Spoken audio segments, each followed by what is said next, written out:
What happens when a self-made CEO decides to ditch the boardroom and mop floors at one of his own stores?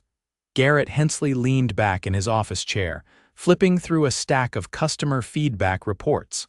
Most were fine. A couple complaints here and there, slow service, long lines, nothing unusual. But something about Store 5 kept nagging at him. It wasn't just the numbers. The turnover rate there was double that of the other 6 locations. And morale flatlined. He rubbed his temples. "I didn't build this company watching people burn out," he muttered. Garrett had started the business 12 years ago with nothing but an old van and a rented kitchen. Now it was 7 bustling storefronts and over 100 employees, but with growth came distance. He hadn't met half the staff personally. Most only knew the brand, not the man behind it. That, he realized, was the problem. He stood up and grabbed his coat. It's time to see what's really happening. To make this work, he needed a full disguise.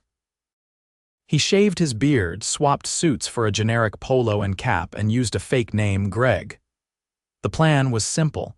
He'd join as a new trainee, shadowing the crew at Store 5 for a week. HR helped with the logistics. Since the company used a centralized hiring system and most staff at Store 5 were recent hires, no one there had met him in person. 3 days later, Garrett, now Greg, walked into Store 5. It was just before the morning rush. The place looked clean, decent. A little worn down, maybe. The manager, a tall guy in his 30s with too much cologne and a Bluetooth earpiece, barely looked up from his phone. "You the new trainee?" he asked. "Yeah, Greg," Garrett said, offering a hand. "Whatever, go find Kelsey. She'll show you around," the manager said, turning back to his phone. "I got calls." Kelsey Patterson was wiping down a counter near the coffee station. She looked up, gave a small smile, and extended her hand. "You're Greg. Cool, you can follow me." Garrett followed her through the back area, noting how she moved fast, like she was always behind. She explained things as they went: inventory spots, cleaning schedules, how morning prep worked. She was clear, patient, and sharp. "You been here long?" Garrett asked. "Almost a year. I'm part-time now, but working full hours lately. We're short 3 people. "What happened?" She hesitated. "They quit, said they were tired of some stuff." She didn't go into detail. Garrett kept his questions quiet for now. He needed to see more. Over the next few hours, he shadowed Kelsey. She did twice the work of anyone else. When the register jammed, she fixed it. When a customer spilled an iced latte by the door, she rushed over with a mop before anyone else noticed. Garrett went to help, but she waved him off. "I got it." "You're still learning," she said, wiping up the mess. As she dumped the mop water, the manager, his name was Darren, came stomping toward her. "Kelsey, why are you back here right now?" "I just cleaned up a spill. I was gonna take my 10 after that." Darren's eyes narrowed. "No, you're not. You've been taking too many breaks." "You don't get one today," she blinked. "I've been here since 6. I haven't taken any break yet." "I don't care. We're busy. You want breaks, go work somewhere else," he snapped, turning and walking off. Garrett stood frozen, his hands clenched. He wasn't expecting that, not the tone, not the way Darren dismissed her like she didn't matter. Kelsey didn't argue. She looked down, took a breath, and went back to the front. No one else said a word. That moment stuck with him the rest of the day. Later, while they restocked together, Garrett asked, "Does he always talk to you like that?" She paused, then gave a small shrug. "Yeah, it's worse when the district guy's not around, but it's fine. I just try to keep my head down." Garrett didn't answer. He couldn't. It was taking everything in him not to blow his cover right then and there. But instead, he watched. He listened. And by the end of day 1, he knew one thing for sure: this store wasn't broken because of bad luck.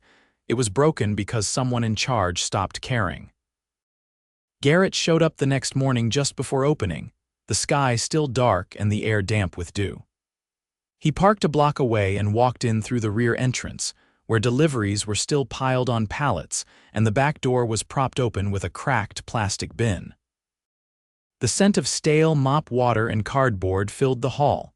Kelsey was already inside, hauling a box of packaged muffins from the walk-in freezer. She didn't see him at first. Her hoodie was damp at the shoulders, and there were faint red marks around her wrists from carrying crates. Need a hand? Garrett asked, stepping beside her. She didn't hesitate. Yeah, these go out front. Breakfast stuff's running low. They moved the boxes in silence, working through the prep list. Garrett noticed the lights over the pastry case were flickering and one of the espresso machines was still offline. No one had fixed it. Darren wasn't around, neither were any of the staff scheduled to open, just the two of them. Who else is on today? Garrett asked, loading the display. Just us till 8, then Rosa comes in, maybe. She pulled her phone from her back pocket and glanced at the time. She's usually late if she shows. Garrett paused. She's not reliable, she's fine, she just doesn't want to be here anymore. Can't blame her. By the time the first customers walked in, Garrett had taken over the register while Kelsey handled drinks. The line moved slower than usual. He was still learning the system, but no one complained. One woman tapped her card and smiled at him. You're new. You're doing great. This place needed some fresh faces, she said before grabbing her coffee and heading out. By mid-morning, the pace picked up. Garrett burned his hand on a steamer wand, and Kelsey tossed him an ice pack without looking up from the order screen. There was no sign of Darren, even though he was scheduled to be in at 9. At 10:30, a man in a faded delivery uniform entered through the front, wheeling in a cart stacked with boxes. He looked annoyed. I've been waiting out back for 15 minutes, doors wide open. No one came. Kelsey wiped her hands on her apron. Sorry, we're short right now. The man grunted and left the cart near the counter. Garrett helped her unpack it, breaking down the boxes as they went. At 11, Darren finally walked in, sunglasses on despite the cloudy sky. He headed straight to the back without a word. A few minutes later, he emerged with a breakfast sandwich and a drink, both unpaid for, and sat in the corner booth scrolling on his phone.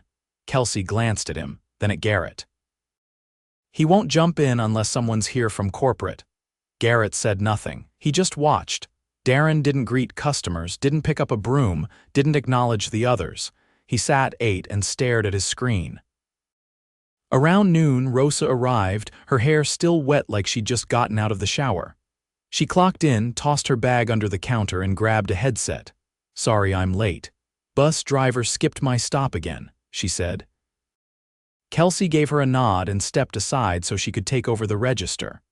Garrett moved to help with dishes. The sink was piled with crusted trays and stained mugs. No one had touched it all morning. As he scrubbed, he overheard Darren's voice from the back. Hey, Rosa.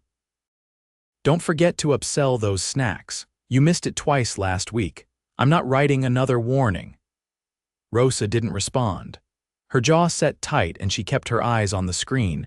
When the rush finally died down around 2, Kelsey slumped onto a stool near the prep station and stretched her back. I haven't eaten today, she muttered. Garrett pulled a wrapped sandwich from the cooler and handed it to her. Here, take 5, she hesitated. If Darren sees, I'll cover, just eat.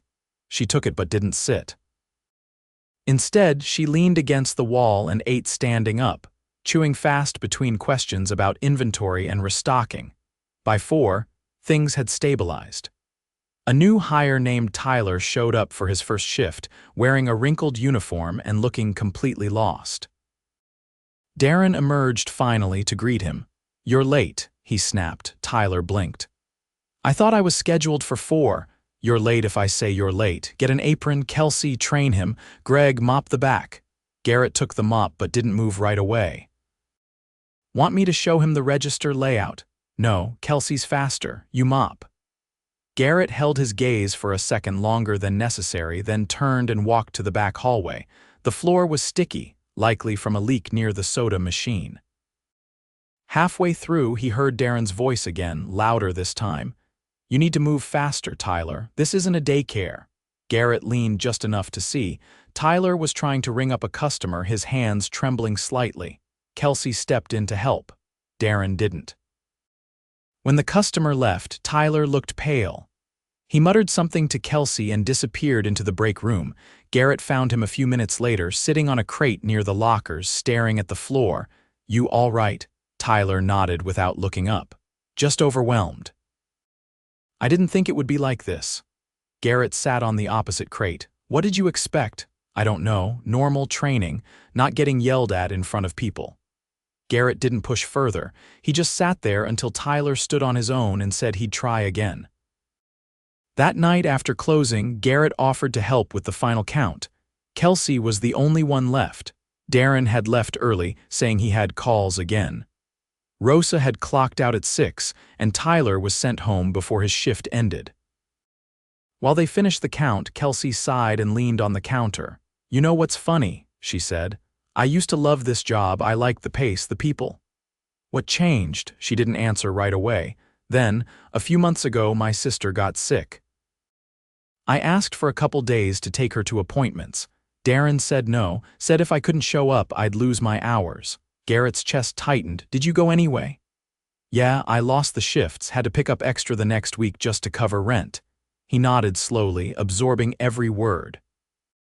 "Why didn't you quit?" he asked. She shrugged. "I still need the job, and I thought maybe it'd get better." Garrett looked around the store, the flickering lights, the broken machine, the empty staff schedule taped to the wall. "It shouldn't be like this," he said. Kelsey gave a tired smile. "No, but it is."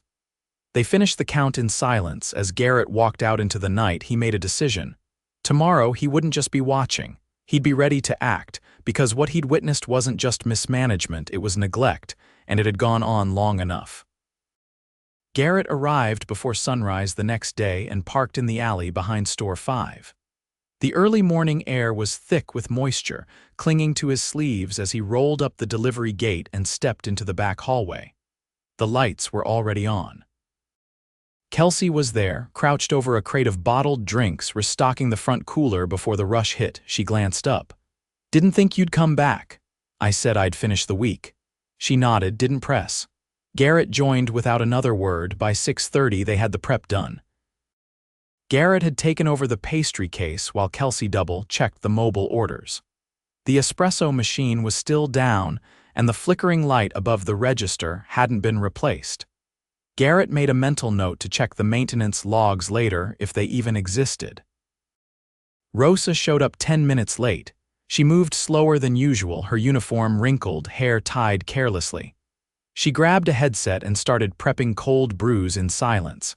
Kelsey handed her a list of restocks. Rosa took it without looking up.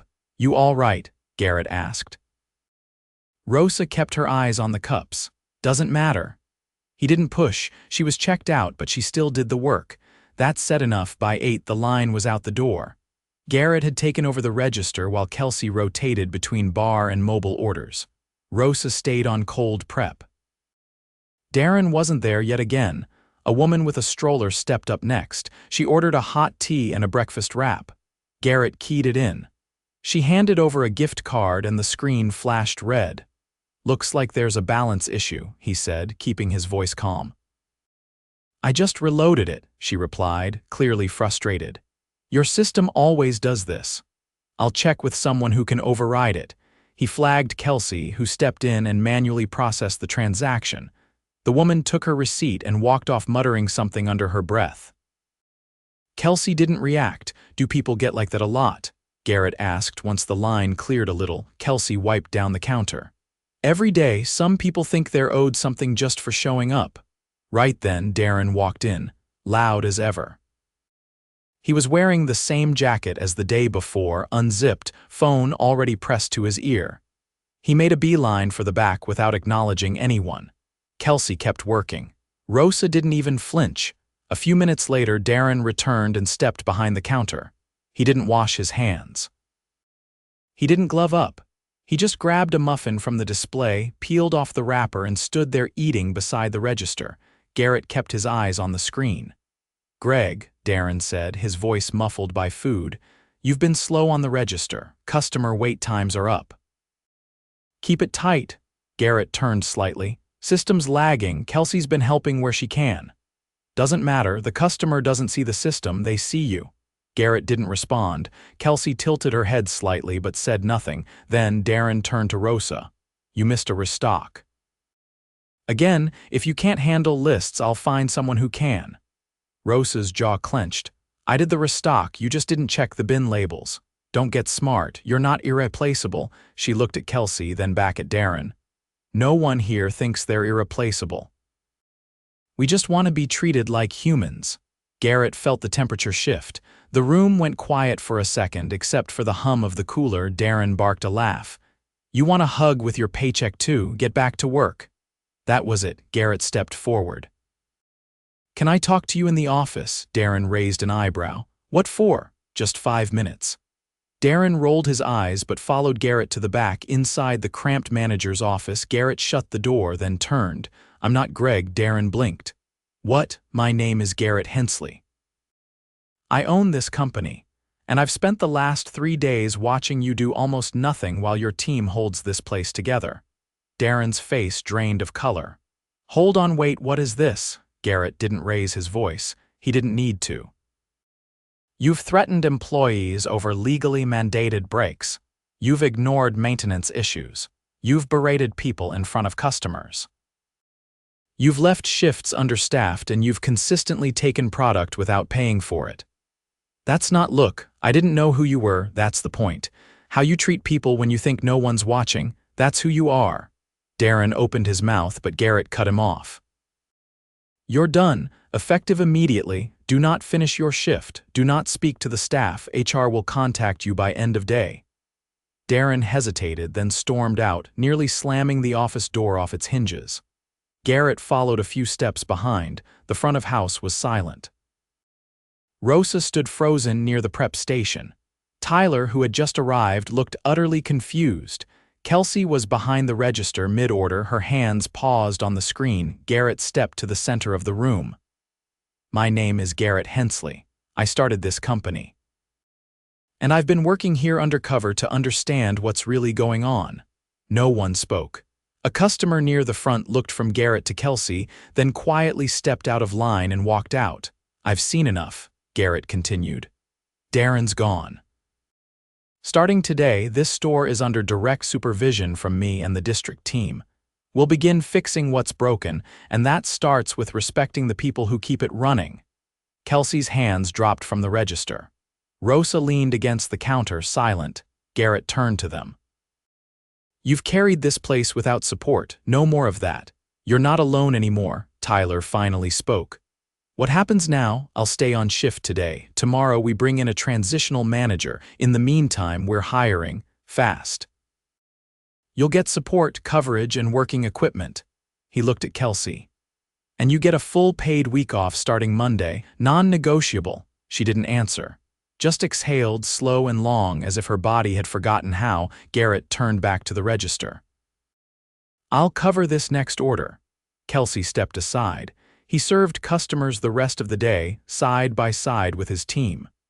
When the espresso machine jammed again, he called maintenance himself and stayed on the line until it was logged. When the trash bins overflowed, he tied the bags and hauled them out into the alley. When a customer complained about wait time, he apologized and offered a gift card, one that worked. No buzzwords, no grand speeches, just work. By close, the team was quiet but not tense. There was a difference. Garrett caught Rosa humming to herself during cleanup. Tyler asked for a new training schedule. Kelsey finally sat down to eat without glancing over her shoulder. As Garrett locked up that night, he looked back through the glass. The store wasn't perfect, but it was honest again. And that was a start. By the following Monday, Garrett was back in his usual attire: collared shirt, clean watch. No name tag, but he didn't return to the head office. Instead, he stood near the corner table of Store 5, quietly observing as the morning shift got underway. The new interim manager, Denise Tran, was already behind the line, hands moving with practiced efficiency. She had transferred from Store 3, a location known for low turnover and strong internal promotion. Garrett had personally chosen her after reviewing her track record. Firm but fair, with a reputation for listening more than talking. Kelsey was there, too.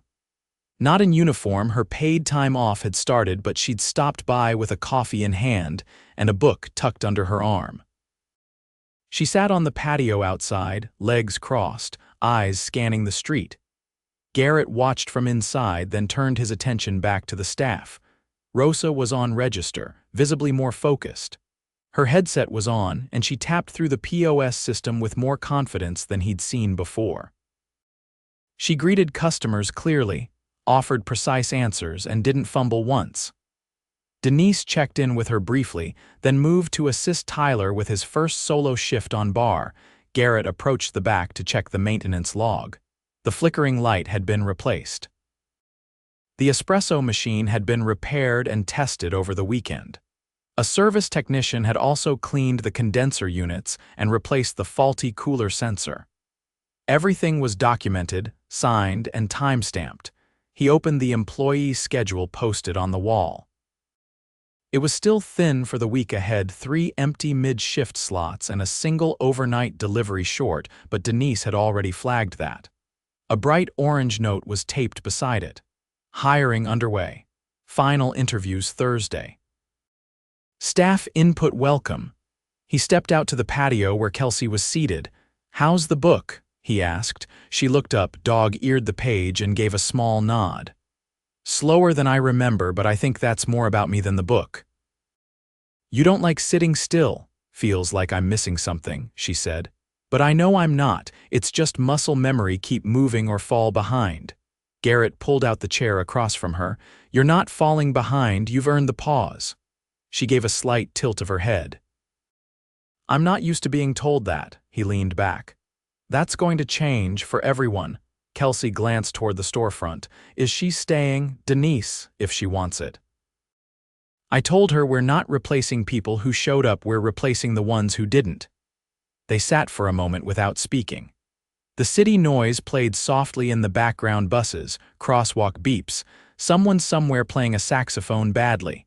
Kelsey closed the book and placed it on her lap. "You know, I thought about quitting last month, had the email drafted and everything, just couldn't bring myself to hit send." "What stopped you?" she shrugged. "Didn't want to feel like I lost to someone like him." "You didn't lose, he did." Garrett stood. "Enjoy the rest of today. Tomorrow, we'll talk more about what comes next for you here." Inside, Rosa had moved to bar while Tyler helped a customer at the register. Garrett stepped behind the counter and pulled Denise to the side. "How's it going so far?" he asked. She kept her voice low. "They're undertrained but sharp." "Rosa's got solid instincts. Tyler's green but teachable. You were right about Kelsey, she's the backbone." Garrett nodded. "Rosa's shift lead material? Not yet, but close. I'll approve extra hours for her to shadow you. Let her build into it." Denise made a note on her clipboard. Later, just after the lunch rush, Garrett stood at the back table with the store's vendor rep, a woman named Mariah, who had come to audit the supply chain data. She'd been trying to flag inventory inconsistencies for weeks, but Darren hadn't returned her calls. "We found 3 duplicate invoices for last month's deliveries," she said, flipping open her laptop. "All signed off by Darren, same items, same totals." Garrett scanned the documents. "You think he was pocketing overages? Either that or lazy enough not to notice a supplier doubling up." He didn't hesitate. "Send everything to our audit team. I want a full review by end of week. If there was theft, we press charges." Mariah nodded. "Already ahead of you." By mid-afternoon, Garrett called a team huddle. It wasn't formal, just a quick meeting in the back hallway with Rosa, Tyler, Denise, and one of the newer hires who joined that morning. "No speeches," Garrett said. "Just this, if something's wrong, you say it. If you're stretched too thin, we fix it. No one here gets ignored again." Tyler raised a hand. "Are we still short next weekend?" Garrett turned to Denise. "We'll stagger the shifts," she said. "I'll cover the gaps myself if I have to." Rosa added, "I have a cousin who's looking for work. She's done food service before." "Have her apply," Garrett said. "If she's a good fit, we'll bring her in fast." After the huddle, Garrett returned to the front. A woman in her 60s stood at the counter, trying to decide between 2 drinks. Rosa waited patiently, offering suggestions without pressure. When the woman finally chose, she smiled and tapped her card. "You're all much nicer than last time I was here," she said, sipping her coffee. "Different energy." Garrett stepped in. "We're working on that." She looked at him, then at Rosa. "Well, it shows." As the sun dipped lower, Garrett walked the floor one last time, checking each corner, each shelf, each system. The checklist was long, but the progress was real. He paused near the staff lockers. A small whiteboard was mounted on the wall. At the top, someone had written in dry erase marker, "What do we need this week?" Below it, 3 notes already: "More gloves, medium. Better mop." The old one smells weird. "A working blender, please." Garrett picked up the marker, added a 4th line: "Respect, non-negotiable." Then he capped the pen and stepped outside. Through the glass, he saw Denise coaching Tyler on drink ratios. Rosa laughed at something a customer said. The store buzzed, not chaotic, not quiet, just alive. Garrett pulled out his phone and opened the company-wide employee portal. He drafted a short message scheduled to go live in the morning. "Leadership isn't what you say, it's what you allow. I allowed the wrong things to go unnoticed." That ends now. He hit save, slipped the phone into his pocket, and walked toward the corner where the city folded into itself. No lights on him. No applause. Just pavement, purpose, and the sound of a store finding its rhythm again.